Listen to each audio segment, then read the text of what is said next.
എന്തുപറ്റി? പരസ്പരം ഒന്ന് പറഞ്ഞ് രണ്ട് പറഞ്ഞ് മൂന്ന് പറഞ്ഞ് തമ്മിൽ തല്ലായി. ബന്ധുക്കൾ തമ്മിൽ തല്ലായി. അമ്മാവൻ അനിന്ദ്രനെ കൊല്ലുന്നു, അനിന്ദ്രൻ അമ്മാവനെ കൊല്ലുന്നു, മകൻ അച്ഛനെ കൊല്ലുന്നു എന്ന് വേണ്ട, പരസ്പരം തമ്മിൽ തല്ലി തീർന്നു. ഭഗവാൻ വളരെ നിസ്സംഗനായിട്ട് ചെറു പുഞ്ചിരിയോടുകൂടി അതെല്ലാം നോക്കിക്കണ്ട് തൻ്റെ മക്കളും ബന്ധുക്കളും തമ്മിൽ തല്ലിച്ചാവണം.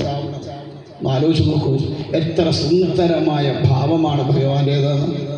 ഒന്നിനോടും യാതൊരു വിധമായ അറ്റാച്ച്മെൻറ്റും ഇല്ലാതെ പോകുന്നത് കണ്ട് ചിരിച്ചുകൊണ്ട് നിൽക്കാൻ പറ്റുന്ന ഭഗവാനെ വേണ്ടേ നമ്മൾ മാതൃകയാക്കാൻ? ആണോ ഇല്ല? ഒന്നിനോടും ഒരു അറ്റാച്ച്മെൻറ്റും ഇല്ല. വന്നതൊക്കെ സ്വീകരിക്കും, പോകാനുള്ളത് പോകേണ്ട സമയമാകും, പോകും എന്നുള്ള തിരിച്ചറിവുള്ളത് കൊണ്ട് ഭഗവാൻ അതെല്ലാം നോക്കിക്കണ്ടെന്നു. ബലഭദ്രസ്വാമി എന്ന് ചോദിച്ചു, കണ്ണാ നീ കാണുന്നില്ലേ നമ്മുടെ ബന്ധുക്കൾ തമ്മിൽ തല്ലിച്ചാവണത്? നിനക്ക് അവരെ ഒന്ന് തടഞ്ഞുകൂടെ എന്ന് ചോദിച്ചു. ഭഗവാൻ പറഞ്ഞു, ജ്യേഷ്ഠ അവിടെ നിൽക്ക, നമ്മളിതിനകത്തൊന്നും ഇടപെടണ്ട, അതങ്ങനെ പോവാനുള്ളതാണ്, അങ്ങനെ തന്നെ പോണം. പക്ഷെ ബലഭദ്രസ്വാമിക്ക് സഹിച്ചില്ല. അദ്ദേഹത്തിന് അറ്റാച്ച്മെന്റ് കൂടുതലുള്ള ഒരാളാണ്. അതുകൊണ്ട് ബന്ധുക്കൾ തമ്മിൽ തല്ലുന്നത് കണ്ടു നിൽക്കാൻ വേണ്ടി ചെന്ന് അവരെ സമാധാനം പറഞ്ഞൊക്കെ നോക്കി രക്ഷയില്ലാന്ന് പറഞ്ഞപ്പോൾ പുള്ളി തന്നെ പറഞ്ഞു. ഭഗവാന്റെ മായയിൽ ബലഭദ്രസ്വാമിയും പെട്ടു. ബലഭദ്രസ്വാമിയും ആ കുലത്തെ നശിപ്പിക്കാൻ വേണ്ടതായ സംവിധാനങ്ങളെല്ലാം ആക്കി വെച്ച് പരസ്പരം തമ്മിൽ തല്ലിച്ചു. അത് കഴിഞ്ഞപ്പോൾ ബലഭദ്രസ്വാമി എന്ത് ചെയ്തു? തൻ്റെ ദേഹത്തെ സ്വധാമത്തിലേക്ക് വിട്ടു. അത് കഴിഞ്ഞപ്പോൾ ഭഗവാൻ അരയാലിൻ്റെ ചുവട്ടില് അവിടെ ചെന്നിരുന്ന് ശംഖചക്ര ഗദാ പത്മധാരിയായി തൻ്റെ വൈഷ്ണവ വേഷത്തോടുകൂടി ഇരുന്നു. മൃഗത്തെ നോക്കി വന്ന ജരൻ എന്ന കാട്ടാളൻ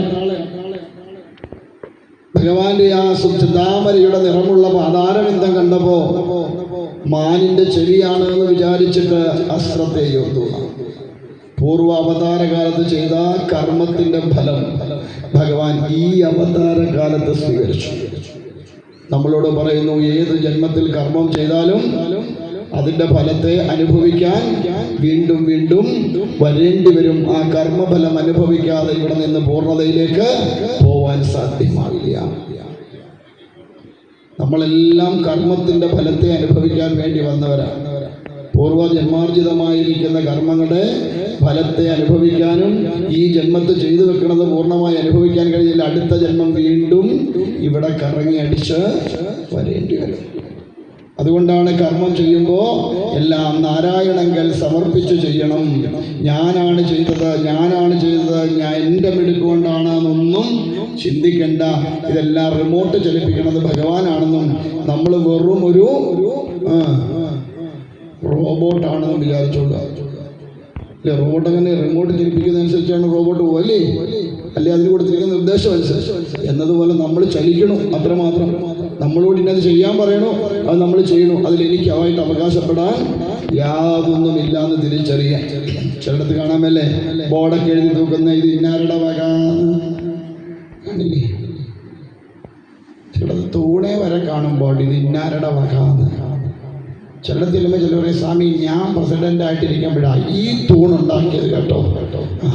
ഞാൻ ചോദിക്കും, കാശ